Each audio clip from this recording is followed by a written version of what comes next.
So let's talk about side effects. So if someone is thinking about getting it, now we're feeling like, okay, but what's going to happen? I remember we joked, like, when you decided to take it, we're like, are you going to grow a third arm? Like, are we going to see you twitching in 3 months or a year from now? So I want to highlight these 2 questions that we received.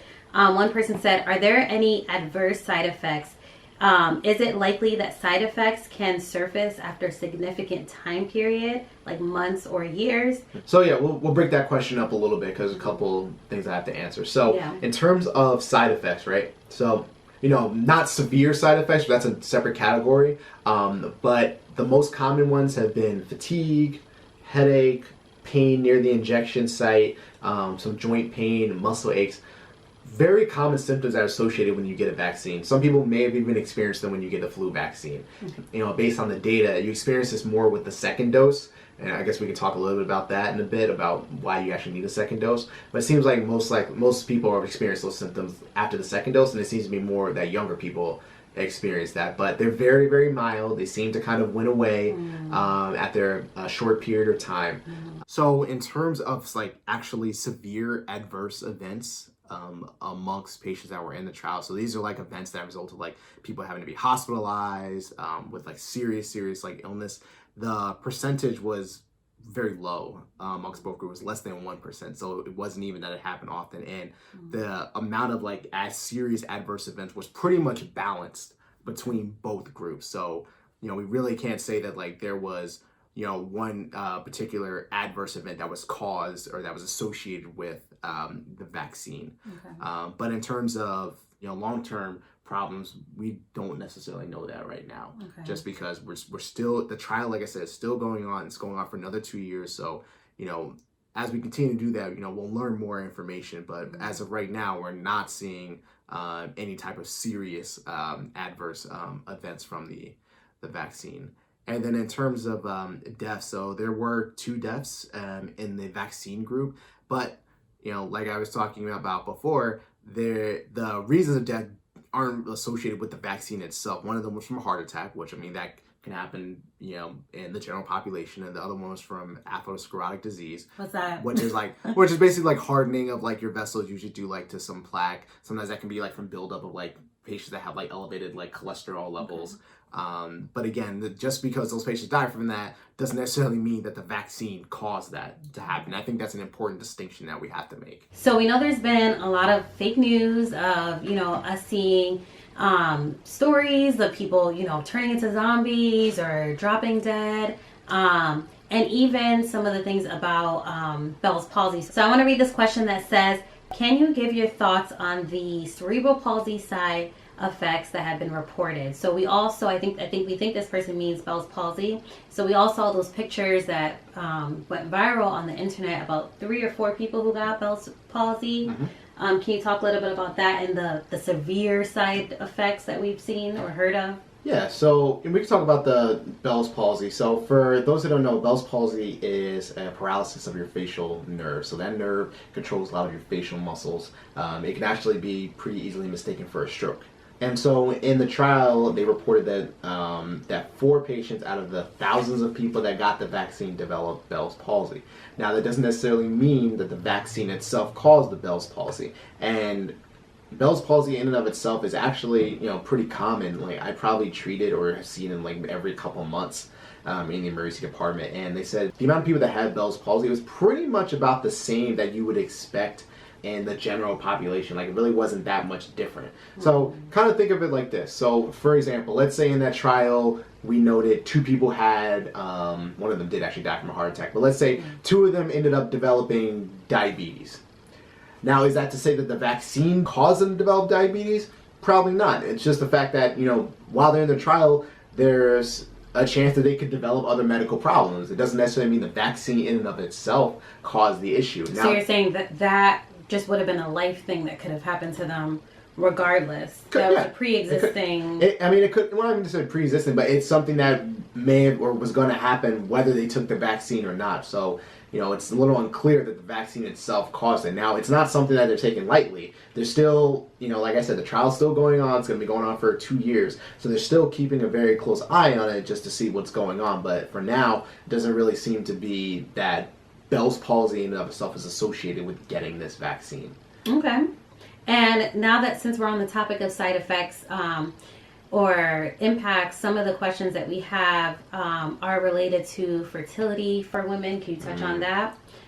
So yeah, that's a good question, especially with fertility, with pregnancy. Now, in this trial, women who were pregnant were excluded from the study, so they were not studied. So I really can't say for certain that what the vaccine is going to do for women who are pregnant. Initially there was a recommendation that they shouldn't be getting the vaccine. Some of our colleagues in GYN had put out a statement saying that they don't think women who are pregnant should be withheld from getting the vaccine, and that they should be able to make that decision on their own in conjunction with their GYN. So it's a little unclear. The study really hasn't really looked at how the vaccine is going to affect women who are pregnant, so we can't really say for sure, and I can't really give a recommendation for sure. But I would say, as with anything, talk to your GYN, talk to your doctor, and figure out if it makes sense for you to get it or not. And in terms of fertility, because you mentioned that too, to date there really hasn't been any data to show that there's been any issues with fertility. Right. Yeah, I'm not going to say. And I know for me, we're newlyweds, we're not trying or anything, but I was like, wait, fertility? What if I'm trying next year? Is that going to impact it? Right.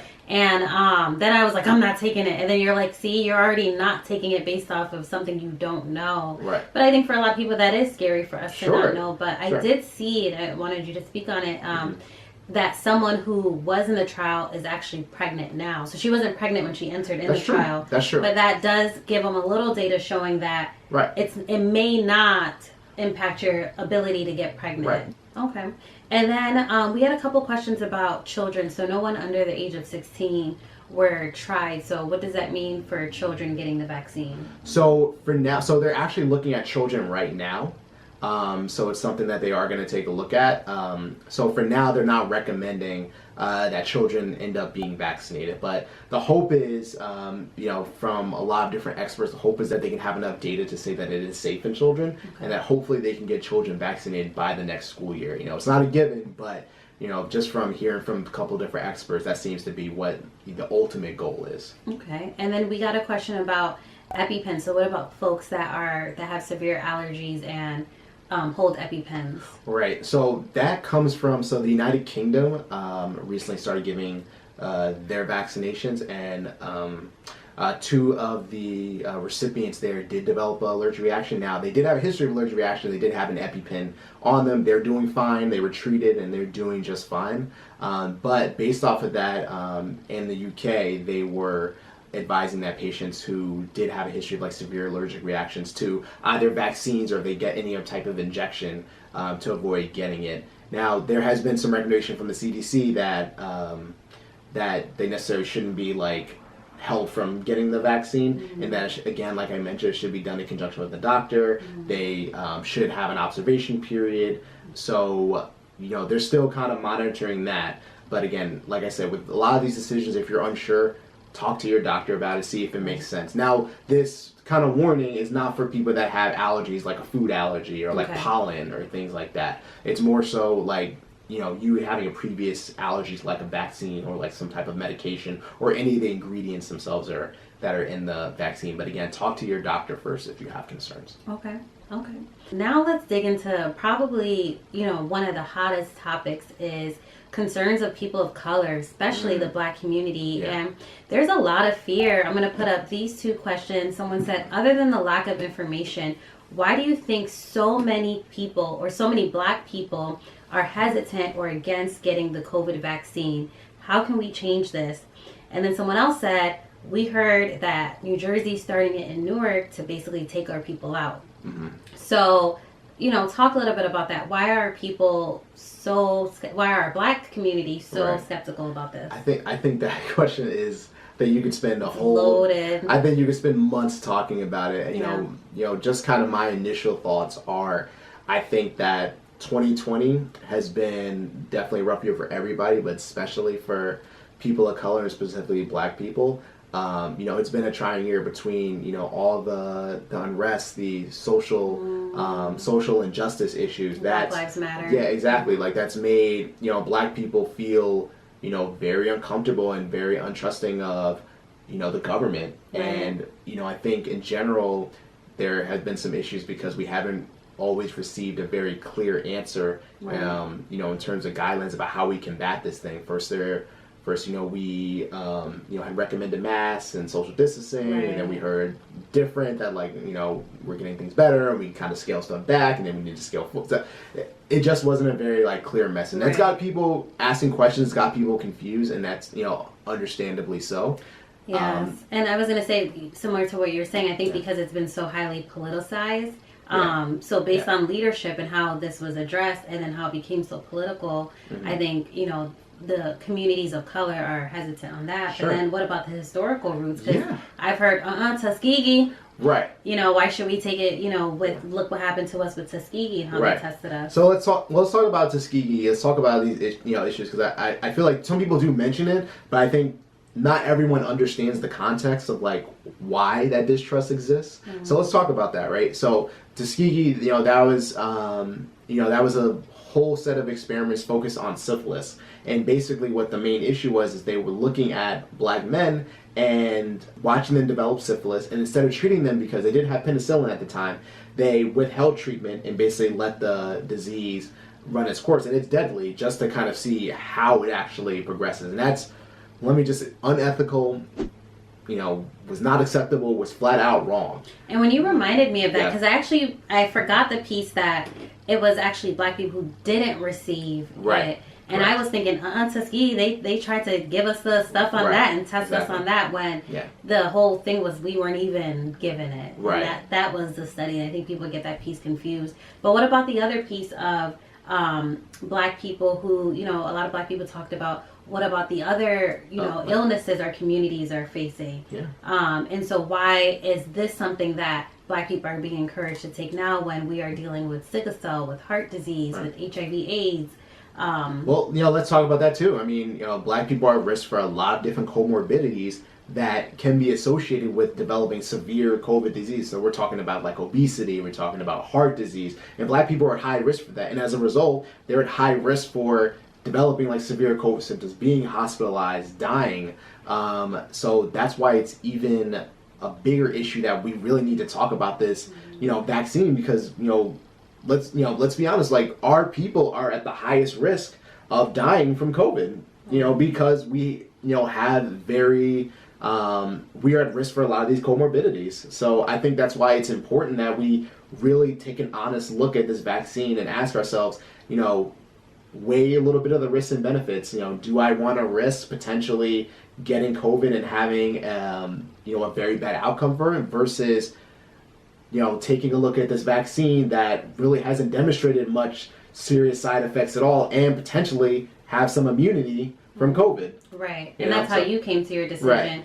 So in terms of, that's one way to change it. What are some other ways to change how black people perceive this vaccine? I think it's going to be a tremendous effort on the medical community. I think that we have to be in touch with our community leaders. So, you know, that involves, you know, local politicians, that involves pastors, and even just getting deep down in the community, like having town hall meetings, talking at places where people get, talking to barbershops, talking to beauty salons. Like, I think we need to have some honest conversations. I think we need to validate people's concerns. Like, all these questions, like, all these things are valid. Like, I don't want anyone to feel like, you know, oh, that was a silly question, or like, no. Every concern is valid, you know, but I encourage everyone, sit down, think about what your concerns are, write those questions down, and bring it up to, you know, someone you trust. Bring it up to your doctor. If you happen to know a family friend that's a physician or a scientist, like, ask them what their, you know, opinion is, so that you have all the important information and factual information, so that you can make the best decision. And I think in addition to that, I think it's going to require,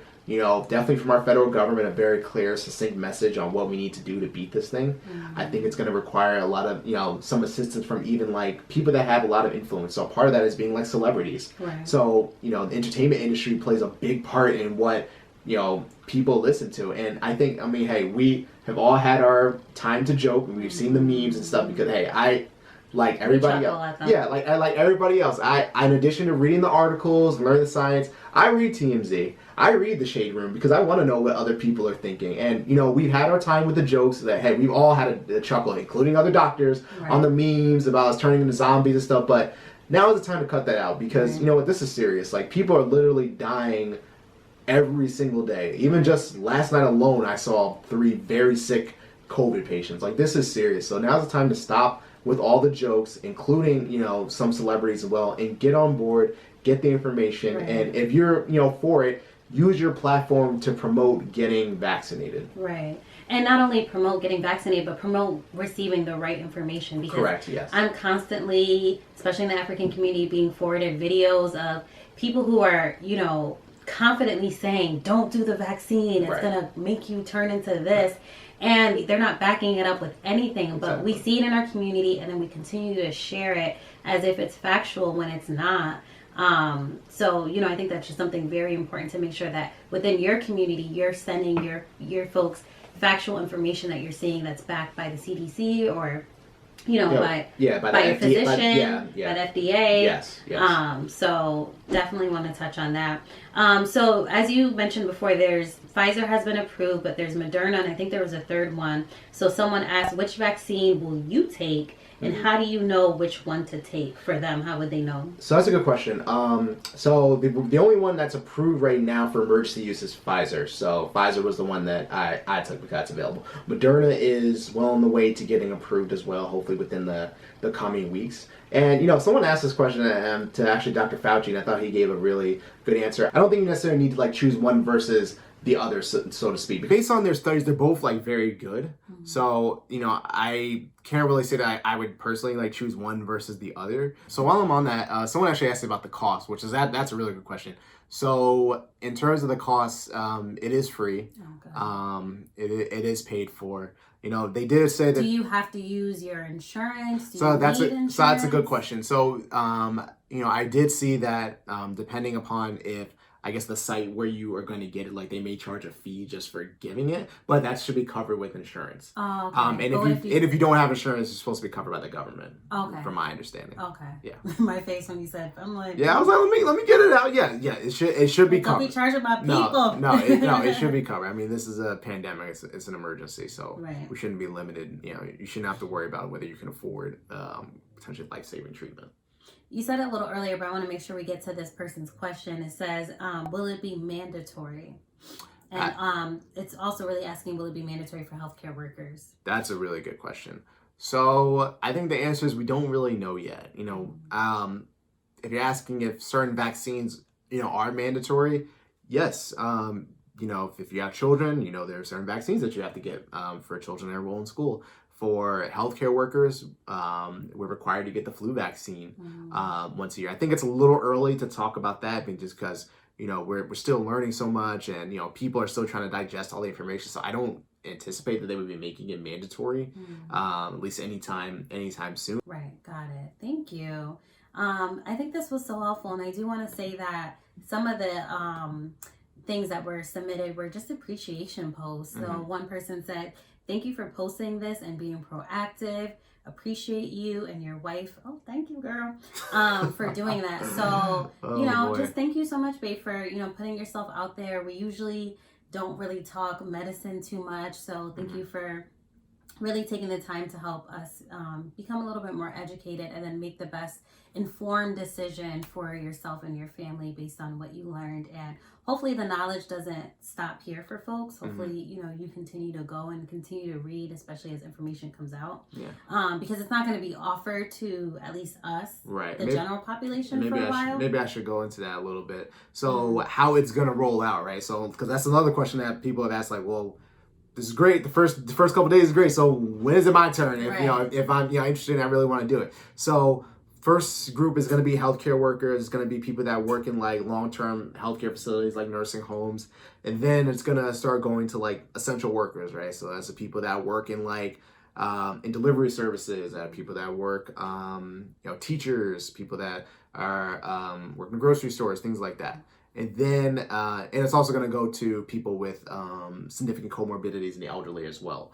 And then after that, then it'll go to the healthy general public. But it's not expected to really get to the general public until the springtime, so somewhere around April and May. So, you know, for people that are saying they want to wait and, you know, see, like, you know, look at it this way. You have from December until almost May where you're going to see millions and millions of people get the vaccine. So hopefully with that information and seeing how, people do with the vaccine, hopefully that gives you some confidence that the vaccine is safe. I personally believe it's safe. I looked at the data, I've discussed it with other colleagues, and I believe that it's safe and that it's going to do its job of protecting me from COVID and hopefully protecting me from transmitting it to, other people. But, do some research, come up with questions, ask as many questions as you can, and just also, while you're waiting for your turn, just sit back and observe and see how people are doing. Yes, and real information. I also wanted you to just remind you about the two rounds of shots that you're supposed to. Right. So, this vaccine may be a little different than what you're used to, especially if you get the flu vaccine yearly. You may be wondering, well, wait, why do I have to come back and get this twice? So basically think of it like this. Think of it as the first shot kind of revs the immune system up a little bit, kind of gets it going a little bit.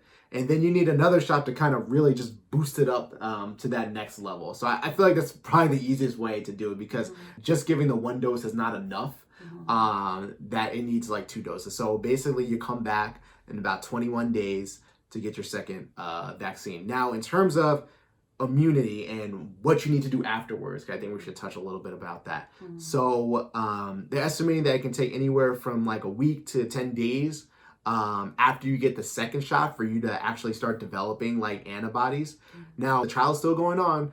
We can't really say for sure how long you're going to be protected for. We know based upon the study that it is released for a couple months, but we don't necessarily know exactly how long, that'll be. That is still being determined. But they are still recommending that even for patients that have had COVID, that they still should get the vaccine, because we definitely have seen potential cases where immunity can start to wane after a while for those that have been infected like naturally. So the hope is that the vaccine can give you longer immunity. So even if you have been infected, they are still recommending that after your infection is over, that you still should get immunized. And after my final point, because I think this does also need to be clear. Once you get immunized, that is not a free pass to take off your mask. No, it is not. It's not a free pass to turn off your mask, go travel all around the world, have a huge wedding, no. That is not what we need to do right now. We still have to stay vigilant, because right now we're in a second spike or third spike of cases. Like, it's still very, very difficult in the hospital right now. We're still seeing a lot of sick patients. We cannot remove our guard. So even after you've been vaccinated, because there's still some people that will not have been vaccinated yet. And like I said, we don't necessarily know if it's going to prevent transmission yet. So if we start getting reckless, we're going to be right back at square one. So we still got to do the same things. And hopefully, based upon, some of the comments of Dr. Fauci, if we get to that level of herd immunity, getting, over 70% of people vaccinated, then maybe we can finally start to get to some type of normalcy, which is, our goal. Like, I mean, I'm a physician, but hey, you know what? I want to get back to my life too. I think some people forget that, and, between people putting all these restrictions and stuff, it's bad for us too. I don't want to be stuck in the house. Like, I want to get back out. I want to see my friends. I haven't seen my family in a year. Right. So, right. We're people too. So, everyone just continue to stay the course. I know the holidays are coming up.